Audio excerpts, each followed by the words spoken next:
The Art Beat, a weekly program putting you in touch with artists and arts events from the J.T. and Margaret Talkington College of Visual and Performing Arts at Texas Tech University.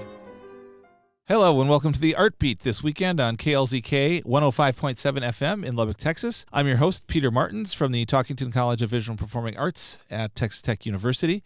And my guest today, I'm happy to say hello to Professor Kevin Wass, who is a professor of tuba-euphonium in the School of Music at Texas Tech. Good to see you today, and you've been at Texas Tech for slightly longer than I have, so you know where all the bodies are buried. Yeah, this is year 25 for me. 25, okay. Yeah, started 2001. And have you always been in the basement? I've not always been in the basement. I actually had a window in my first office, but it was very small. Okay. And so, yeah, as a tuba player, I have 3 instruments that I own, in addition to one of the school's instruments that I use. So just my own instruments takes up about half of a normal teaching studio. So the move to the basement was mostly so they could get me in a larger space, which also has been nice because I can coach chamber ensembles in my office. I don't have to take up other spaces for that. Oh, nice. Okay. Yeah, it's not like the piccolo professor that can have 100 instruments and right. on the wall. Right? Yeah, in the space that one of mine would take. Right. Well, I know you've got a full studio, and we're going to talk about some of the things going on this fall with the big brass instruments, the big conical brass instruments, and also maybe a little of your history here in Lubbock. Okay. So let's first talk about things that are kind of happening right now, coming up very soon. We are in the middle of what passes, at least in Lubbock, for Octubafest. Yeah. And I know the first many years that I lived here, there wasn't such a thing. And coming as I did from up north, and I will admit I actually played in a polka band in high school, I was a little bit, initially relieved, but then I kind of missed it. And it really seems that this has started in Lubbock with the advent of the local brewing scene. Mm-hmm. Yeah, absolutely. Yeah, and we've already done a gig with our faculty polka band, Lubbock's finest pickup polka band, which is more than just faculty. That's right. We have retired faculty. We have some alums, I think, in that group, and yeah, maybe and some students. Yeah, yeah. Students, So yes. we kicked that off at Goodline, and then playing again at Two Docks as part of Octubafest. And if you're listening to this on Saturday, that is happening this afternoon at 1 p.m. starting at Two Docks Brewery, and that's the Raider Polka, which is the faculty-ish polka band, and then also some folks from your studio. Yeah, we'll have an octet of it'll be 4 tubas, 4 euphoniums, students from my studio playing out what we call the Octubafest books, and so that's traditional German polkas, traditional German songs, and it's something that they really enjoy, and it's a good chance for us to get out and kind of engage with some people from the community at Two Docks. Great. And then I think there's one more date, October 4th, about a week, and that is back at Goodline, but the Wolfforth location. Yeah, and that'll be Raider Polka. Yes, on that and one. if you're part of the Goin' Band Centennial Celebration, I think that's where that kicked off on that weekend as well. So I'm excited to get to that location. That's the first time that the band has ever played at that location. So it's expanding. This whole Oktoberfest thing in Lubbock. Yeah. Mm-hmm. All right. So then later in October, there's some other things happening with your folks. Yeah. So we do our big Oktoberfest concert, which we call Octubafest, and I always try to put it on the week of Halloween, and we rehearse on Wednesday nights, and so it's usually the Wednesday night of Halloween week, which this year is October 29th. And I do that mostly. My students are great, but I think traditionally tuba players are thought of as somewhat unreliable. And if I put the concert on the same night as the rehearsal, if they forget they have a concert, they'll still show up for rehearsal and realize they have enough time to go home and change and get back. But also very few people want to do Wednesday night concerts, so it's kind of become our night. An easy niche to find. Yeah, right? and I think people associate it. We have a following. There are people who come every year to this concert. So we divide it into 2 halves. We have the Oktoberfest books, and so we'll be playing some traditional polkas. We'll be playing some marches, things like that come out of those books. But then we also really try to showcase what our ensemble can do.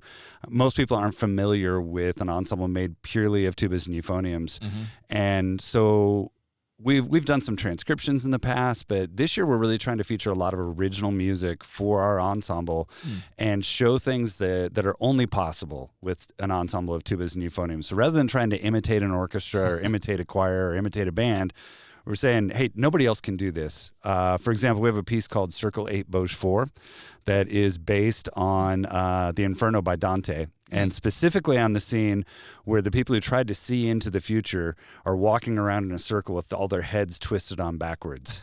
And so it's a very horrific scene in Dante. And for whatever reason, this composer, James Cantor, decided, hey, I'm going to set this for tubas and euphoniums. And so it's all textural. And he's using things like tone clusters in the tubas, which when it gets that low, if you have 3 consecutive chromatic pitches, it just sounds like noise. Yeah, yeah. And it's really interesting. It's fun for me to teach because it's not something that the students are used to doing. They're not used to thinking of color and thinking of texture in that way. And then especially using texture and color to tell a story. So, that's just one example of something we're doing that you really can't even imagine it being done on other instruments. Yeah, that is really interesting. And I will say I use a tuba-euphonium ensemble in some of my music classes when I teach about some basic acoustic principles. The entree is usually, okay, here's the most difficult ensemble to write with clarity for, right? Because of our hearing apparatus and critical bands and all that stuff. And so it sounds like there are some composers that are saying, yeah, I'm not even going to try to do that. I'm going to work with what the instruments give me. Yeah, take the challenge, which is, the overtones of notes that low are so many more of those overtones are within human hearing than say like a piccolo.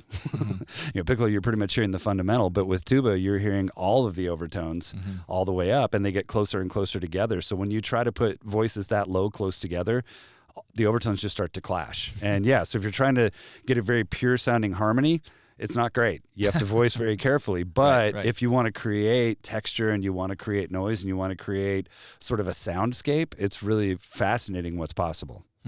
Coming to a scary movie near you. I guess. Absolutely. Yeah. Absolutely. Yeah, I think the way I put it to him in rehearsal on Wednesday was I said, this needs to sound like there's just this underlying sound, and yet at the same time there's something wriggling.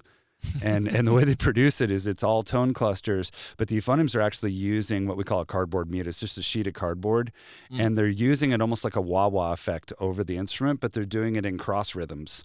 And so you get this really unnerving sense of pulsing out of these very soft, very low, indistinguishable pitches.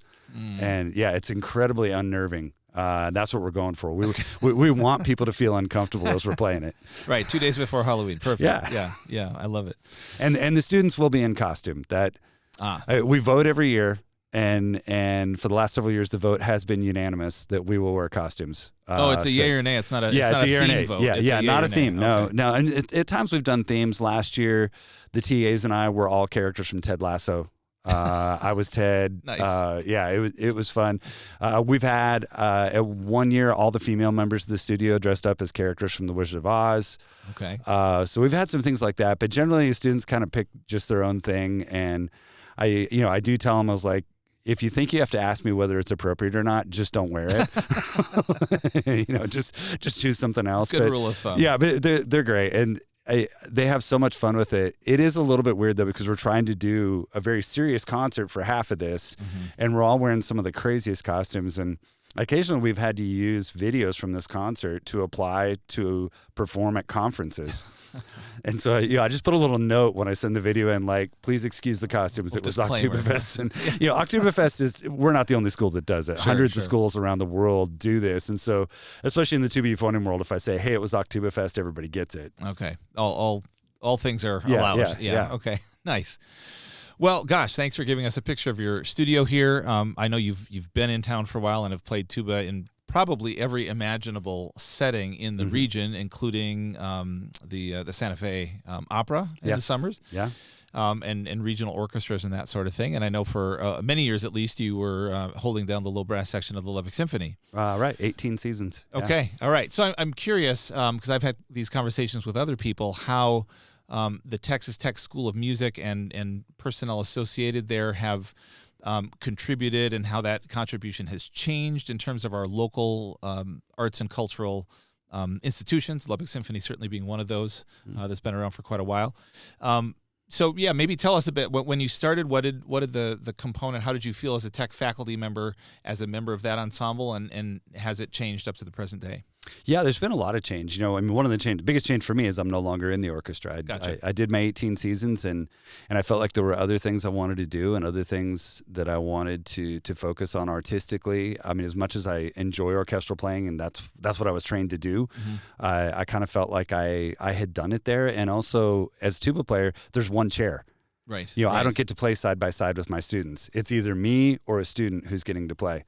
So it was also kind of a chance for me to step out of the way and let someone else move into that spot. There have been other faculty who I think have made that same decision. And what's been interesting, the change I've seen is that we have so many fantastic players here locally that are not Texas Tech faculty. And so even as we've had some Texas Tech faculty step out of the orchestra, the people who are here who can step into those chairs are fantastic. And a lot of them are our alums. I think that's been a big change is students will start playing in the orchestra while they're a student. And then, as they continue to play. And then when they graduate, they can look at Lubbock as a viable place for them to begin their career. And some of them even continue, and maybe even end their career here because we have enough opportunity for musicians here now. And I don't think that was the case when I first came here. Sure. Interesting. In fact, at that time, they were still bringing in people from other cities to fill the string section, for example. So yeah, I think there's a huge influence of Texas Tech being here. If you look at particularly the string sections, you're going to see almost the entire string sections are made up of our faculty, our students, our graduate students, and our alums. Some of the other sections, not as much.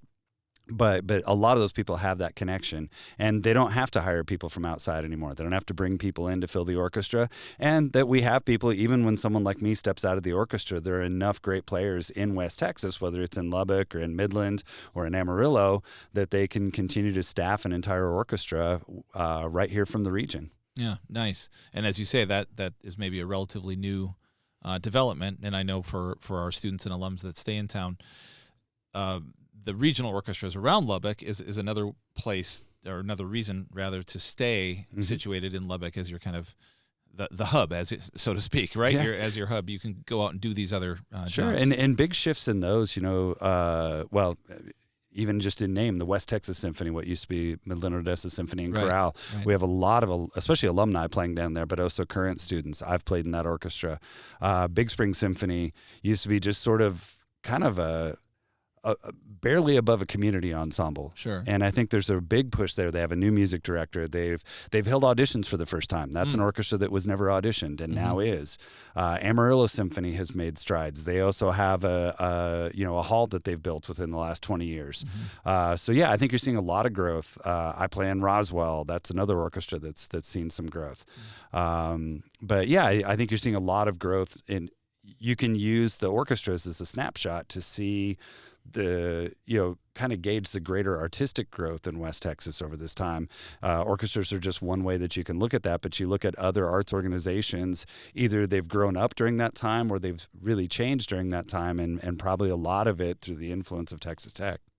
Right, and that's a great perspective because you read the headlines, in the arts section or whatever, and you generally are more used to hearing about orchestras closing or having management or labor problems or whatever. So that's nice to hear about our area, and certainly it's due in no small part to the community support for these organizations. Absolutely. Right? It doesn't work without that. So yeah. Great. Well, goodness, our time has flown. Thank you so much for telling us all about the low end of things, so to speak, giving us the lowdown, literally, on things happening in Lubbock and at the Texas Tech School of Music, and look forward to seeing you on the bandstand in the next couple weeks. All right, great. Thanks so much for having me. Bye-bye. Bye. The Art Beat, a weekly program putting you in touch with artists and arts events from the J.T. and Margaret Talkington College of Visual and Performing Arts at Texas Tech University.